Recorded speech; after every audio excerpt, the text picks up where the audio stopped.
Let's talk about true intimacy. Intimacy is being able to have the confidence and the total openness to be able to share with another person who you trust and who you love the very most private, intimate desires and the most deep erotic feelings and thoughts. And everybody has them, but most people keep them to themselves because they feel so ashamed or embarrassed or weirded out by some of this stuff. So how can we create true intimacy and get to a place with someone to share that we really feel this connection and this ability to open absolutely all the doors that we have in our soul, in our heart, in our bodies?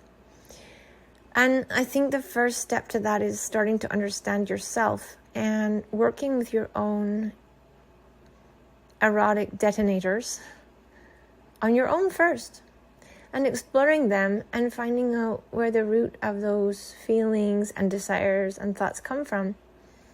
What moment in your childhood did you have some kind of physical erotic experience in your body or in the situations you were living in or what you saw or what you felt that created those detonators?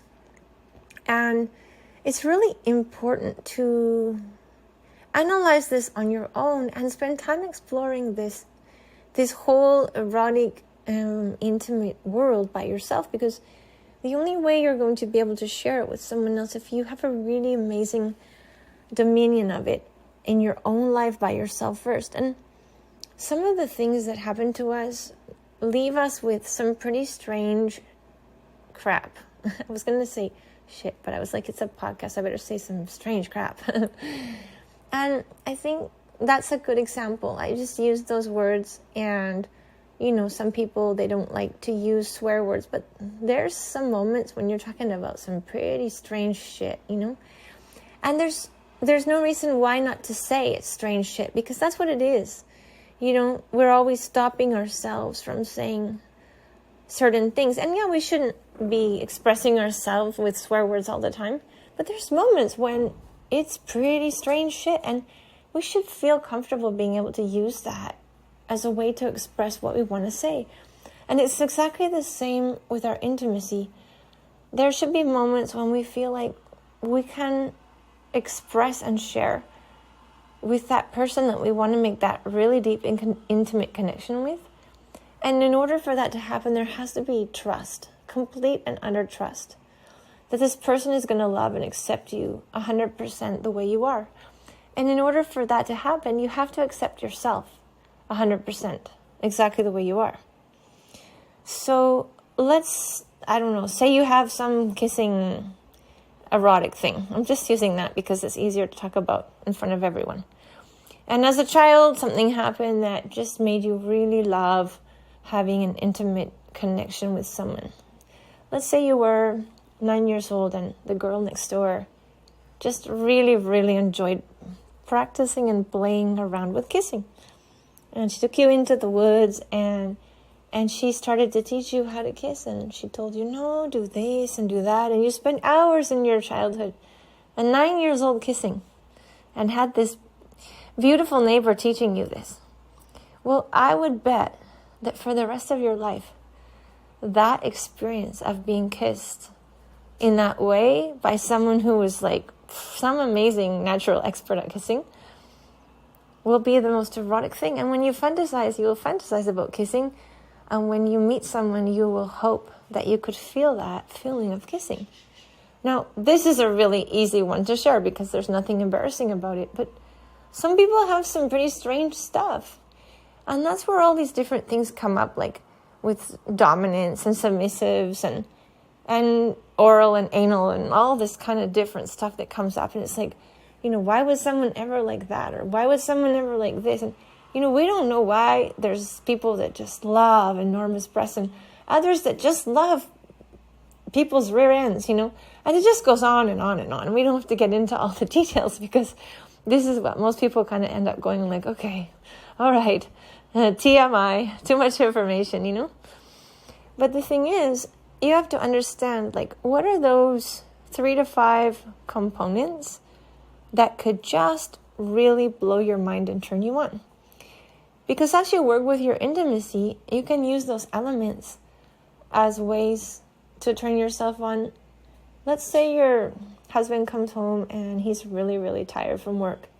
And he's just really frustrated and he just really wants to have sex. And you just don't feel like it. And he's not doing anything to get you turned on. But you have your own toolkit of elements that you can use to start your own erotic energy. And if you've mastered and worked through this, and you know what those 3 to 5 elements are, and you've analyzed them, and you understand where they came from, and you've made peace with those parts of yourself, then you have the ability to either use them in your mind to get yourself ready and emotionally charged and creative and start that energy with someone else or by yourself. And it doesn't matter whether that person kissed you the way you want to be kissed, or whether it was, I don't know, the moment that you wanted to have sex or not. And this is where you start taking control of your own creative erotic energy. If we don't get to a place where we can analyze and we can figure out what those keys are, we can't start opening them, those doors that we open, that open up the energy. And this is where the big issue comes up about taboos. If we have all these ideas about what is right and wrong, then we're never able to get to a place where we can unlock those doors. And some people's doors are pretty weird. There's some pretty weird stuff. I like ice cubes and I like whipping cream and the list is unending because every person is original. And every certain person in the world was made with a different face and a different color and with different keys that God gave us to open up our eroticism. And those erotic keys, they came naturally in our childhood from our world around us. And they're not something that we should feel embarrassed or ashamed about. So here's what happens now. If you have a relationship with someone who's aware and conscious of these kind of erotic experiences and wants to create a more conscientious, beautiful, connected, and intimate relationship with you, they're going to be willing to explore your keys and you're going to be willing to explore theirs. And this is where it's so important for there to be trust, because you have to be able to talk with the person that you love and share your erotic energy with, or whether it's just yourself. Even with yourself, you have to be able to talk with yourself. You don't have to have a partner to do this, but you have to be able to work with these keys. And if you can't talk about these keys, or you can't think about these keys, or you feel ashamed of your erotic triggers, then you're going to be probably not able to connect on a deeper level. There is nothing more erotic than being able to absolutely open your soul and tell somebody who you trust and love, or talk with yourself about it if you don't have that person, something super intimate and super private and super just totally that blows your mind and turns you on. That will be one of your biggest emotional triggers. And as you stop and share that with someone, you're going to find that your relationship and your intimacy gets to a whole nother level where it can literally blow your mind what you can create and what you can do energetically, or how long you can sustain your energy and how long you can create together and use your creative, intimate connection to create whatever you want in your life. Your mission, your goals, your needs, even certain needs that we have, if they're valid needs and they're not egotistical, like I want this big fancy car needs, it's like, yes, I need a car to get here to here and be safe. So use that energy and visualize those things and create them for yourselves. That's what the creative energy is for. It's not there to be making you feel like it's some kind of taboo and that you shouldn't feel that or you shouldn't think those things, because then the energy isn't going to flow in your body. And does it really matter what it was that made the energy flow? Because that was just the trigger. That was just the detonator that made the energy flow. What matters is, what did you do with the energy? Did you just have sex and have an orgasm and fall asleep? Or did you spend some time creating something, breathing deeply, using the energy That doesn't mean that there's not times when you can just say to your partner, oh my God, I feel so turned on. I just have to have a physical orgasm. You can go for that too. It's just that shouldn't be the only way that you use your energy. You should have moments of creation to work together by yourself or with someone to create what you want in your life. And you should have moments where you're just enjoying it because your body's too charged with energy, of extra energy. And that's the energy that you can just blow off. It doesn't matter. The problem is that no one is teaching anyone about that extra energy that you should be using to make your life successful and to do what you came here to do, to create. So take a moment. Here's a little exercise. And hey, I dare you, write in the comments below something, maybe not one of the really oh my God ones, but write, what is it?